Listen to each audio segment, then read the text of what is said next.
Hey, everybody, we're back. And the next section of our presentation, guys, of our virtual railroad hobby show is Model TrainTechnology. And I've known Jim Lewis not that long. He was new to us last year. He was on one of our show and tells, and I'll tell you, his product is like one of those, holy cow. I don't have that much to say about it, other than the effects that he'll present you with in this video is tremendous. And it's a longer video, guys. It's going to go over, but we don't care because the product is great. And there's a part 2 to this as well that will get the word out there to you, so you can see. But this next video is like 18 minutes long. But what I wanted to also say is Jim has over 50 YouTube instructional videos out there. Amazing all having to do with the amazing products that he has to offer. So check that out. But let's start with this part 1 of this video. So let's roll the videotape. Hello everyone, my name is Jim Lewis. I'm the founder of Model TrainTechnology. We're a new company and we're focused on lighting and animation and sound. And today is a virtual workshop where we're going to be highlighting 2 groups of products that we make. One is light boards for passenger cars and cabooses, and we'll show you how we do that. And then the second section is our lighting controllers for buildings and the layout. And included in that are our new fiber optic control lighting systems. As well, we'll show you some new products at the end, including our multicolored block signals that are lit and controlled by fiber optic lighting. It makes everything a whole lot easier. This is going to be a whirlwind that takes about 40 minutes for the 2 sections, and then we'd happy to hear from you. If you'd like to reach us directly, my email is jim@modeltrainman.com or jim@modeltraintechnology.com. Both will get you to me. And our website is modeltraintechnology.com. If you forget all of that, you can go to your browser tomorrow morning or whatever and type Model Train Lighting and Animation, and pretty sure you're going to see us listed in the top 4 or 5 companies on Google. So that's a really easy way. You don't even have to write anything down. Really appreciate hearing from you, and we're excited to share with you what we've invented over the last 18 months. Thanks for watching. Okay, for the first part of this presentation, we're going to be talking about light boards to light passenger cars and cabooses. And this is where it all started. I had an N-scale Amtrak. These 2 are made by Kato. And I wanted to light this car. I had a whole train, 11 passenger cars, and there was no lights in them. I mean, Kato has some cheap single LED and plastic light pipes, but they don't work very well. So I took the car apart and I bought a Digitrax 4-function decoder, hacked out the seats, put some LEDs in there, and I got it to work, but it was a lot of work and it destroyed the inside of the car.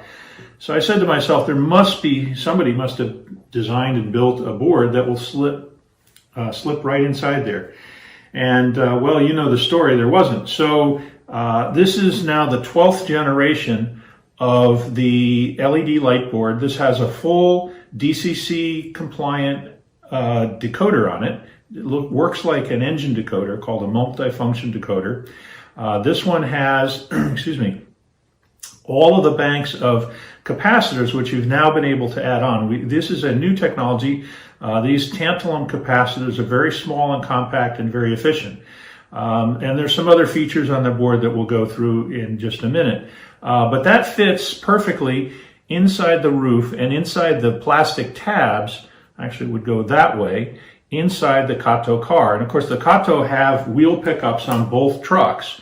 So this works great. And usually for the Kato, we recommend that you use one extra bank of capacitors. So you can buy the board with 1 capacitor, 4 capacitors, or 7 capacitors. And if you're going to use our brass pickups, which we'll talk about in just a minute, we suggest you put all the capacitors on there and go that way.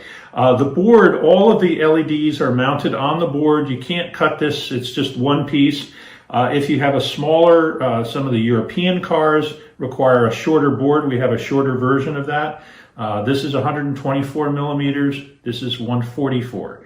And all of these LEDs come in 4 colors. So when you order the board, you can choose 2000K, which is a kind of yellowish candle color. We use that often for the cabooses. 3000K, 5000, and 6500. And the difference is 5000 and the 6500K tend to be a much brighter sort of fluorescent bluish color. This car has the 3000 in it. And I'm going to turn on the lights over here. And the functions of this, you can adjust the brightness remotely. I'm using a Digitrack system today. There are 2 circuits on the board, one for the main LED lights in the board, and then an auxiliary pad so you can attach LEDs and marker lights. Now, what we usually do is we take a pre-wired 0402 LED and dip it in something called gallery glass. It dries crystal clear. It's a little bit soft, but it works perfectly in terms of inserting it back inside the car. And the beauty is as you use it as a kind of glue, it is removable. So if you make a mistake or you need to make a change, or if the LED burns out, which is pretty rare, but if you had to do that, you can change it. So we don't recommend you use super glue or anything like that. All right.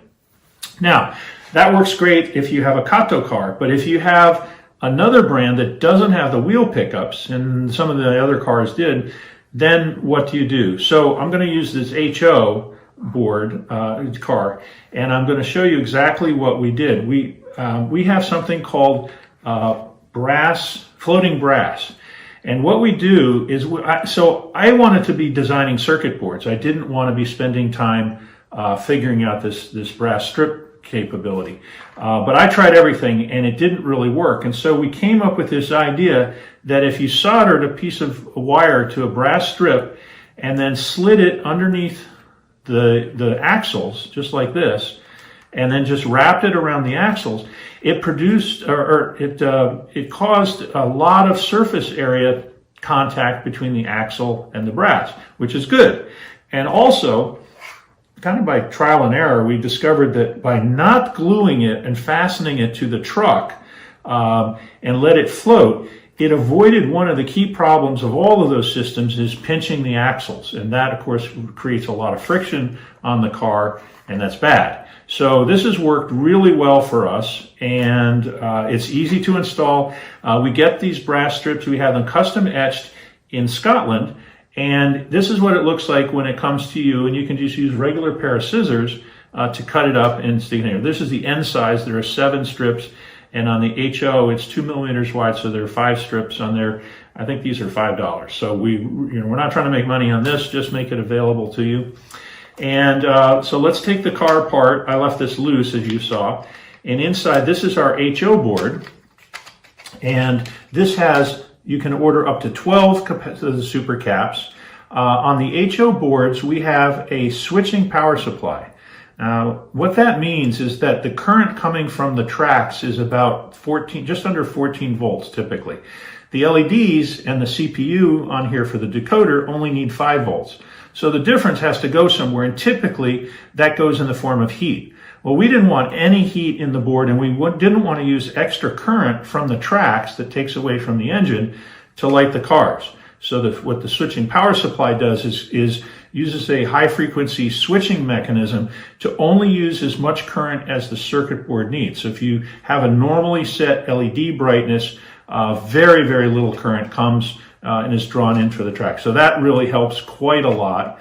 Other things that we did on the board is there's a blue light on here that you can disable. There's a little solder pad. So when we're assembling this and we want to make sure that the board contact with the track and everything is working, when we put it on the track, you can see that there's a blue light.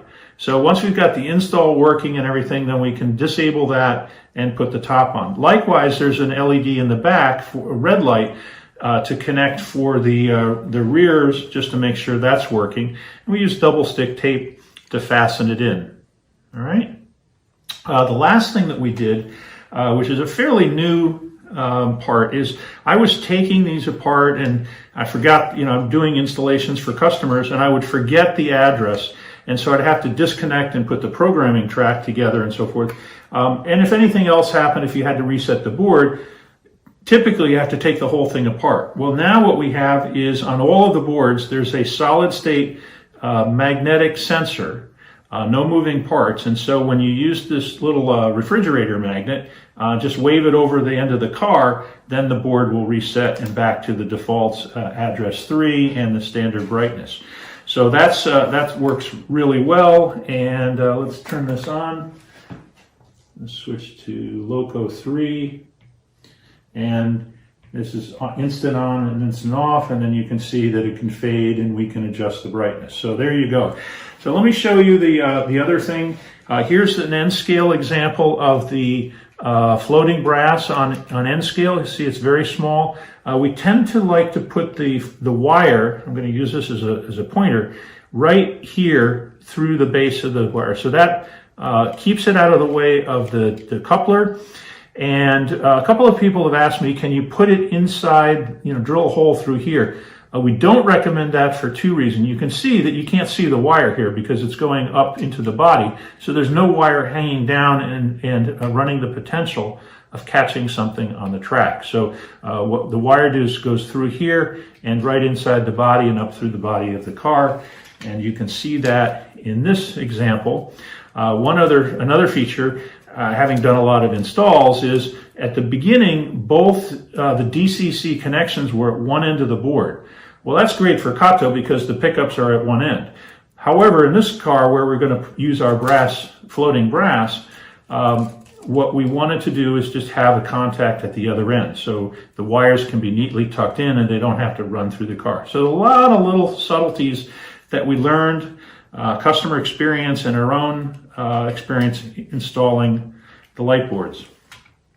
Okay, so let's see. So now, let's take this off the track and just get it out of the way over here. So that's a standard board. We have, like I said, the 2 sizes. I'm going to take these off the track. And what we did then is went and designed a caboose board.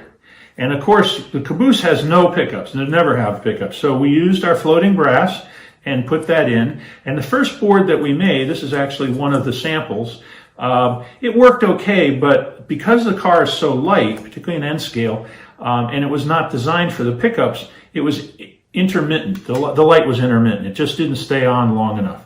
So we fiddled with that a little bit. We redesigned the board, and we added a special, what we call super cap board. And these can be piggybacked underneath the main caboose board. In fact, you can have more than one if you like. And that really does an incredible job of keeping the lights on. So that works out fantastically well. And I'm going to show you how well by putting this car on the track.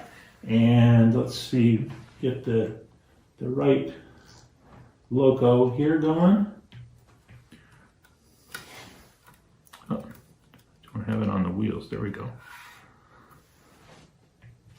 There we go. Okay. So you can see, whoops, I just bounced it off the track. There we go. All right. So what I'm going to do is pick up one end of the car here, and you're going to see, get that right there. There we go. Let's see, get rid of that. Okay, so we got okay, there we go. So when I pick up the wheels off the car, the lights stay on for 3 or 4 seconds. I'm going to pick it all the way up, put it back down on the track, pick it up. So you can see if it was going over a frog, it'd do a great job, and pulled behind a freight train, terrific. So this is, interestingly enough, nobody had put together a combination of parts to light cabooses. So we have an N-scale and HO caboose kit, and no caboose would be complete without a lantern. Well, we couldn't find lanterns that we could just resell. And as we'll talk about a little bit later, we got into the 3D business. So now we have an HO size lantern. You can get warm white or red for the LED. And there's a little tiny LED that we put in there, and we use some more of our gallery glass. and that can be fastened on and attached to the auxiliary pads on the caboose board. Now that's the HO one. For N scale, we had to do something different. Here is the N scale. Actually, let me show you the car here. So here's the carcass that goes on here. You can see right at the end, at the back, there's a lantern. And inside the car, we have a fiber optic cable. It's about an inch, a little over an inch long, and a dongle, which has the LED inside of it. So that bit looks like this. And I have this connected up to one of our controllers just so you can see it. And you can see that the red light, I can turn it on and off there. And that just goes right inside the N-scale caboose. So pretty cool. All right. So that's the caboose side of things. And now we'll go into one more thing on the HO. So here are the two HO boards. This is a double row board. Oh, I didn't mention on N scale. So almost all the light boards have a center row of LEDs, whether you're battery powered or some other kind. And most of our boards that we sell, the center ones are just fine. But for the sleepers, there's a hallway, and then there's the rooms for the cars and the sleepers. And so we have a dual row board available in N scale. But we also have it in HO. Now, what we found is that from customer feedback, customers saw this double row board and said, well, that's great. I can use that and hook that up to my DCC system, and I can use that to light my backdrops and my scenery. So can you give me some different ways to connect this up, not just DCC? So this board has a number of different features. We didn't need to put all the capacitors on because we're not going to put it on the track. There's a little push button here, and if I push it once, the light will come on, and we can push this again to adjust the brightness. There's no mechanical switch here, so this is all done by the circuitry and the push button. And when I get it to what I want, I just push once and it will blink, and that will save the setting. You can also turn on the rear LED light, and you can have that blink as well. So that will means that the board will work on DC as well as DCC, and of course all of the other boards will as well. The last thing that we have in the works for product release over the next 60 days is a remote control infrared sensor on here where you can remote control this. So one of the things we found is that when people are operating their trains, they might have two trains running, to then try to switch back and forth to turn the cabin lights on the cars got to be a little problematic. They said, look, I'm just going to turn it on and off occasionally. Can you give me a non-DCC way to do that? So that's definitely coming. And then if any of you have spent time on our website, you may have noticed that we have quite a number of dome cars, both in HO and N scale. And so this is the only board we make which does not have a decoder on it. It just has a series of LEDs. And this can be cut at different lengths. There's connectors on either end. These wires can be connected to the main boards and turned on and off in parallel with the mains, or it can be connected with the auxiliary and turned off separately. So we do that on the dome board where there's not an end of car red light. We'll use the same circuit to turn on and off the dome lights. And this could be 2 or 3 lights, or it could be the whole dome board. We also found a couple of customers said, well, this is great. This is inexpensive. I like the way this is set up, and I can fasten this inside my buildings to provide lighting. And we're going to talk about building lighting in the next section. But this is a dual purpose, both for dome car lighting and for building lighting. So we have a very complete selection of lighting boards. I mentioned all in different colors, different capacitor types. And with the floating brass, there's no reason not to light your cars.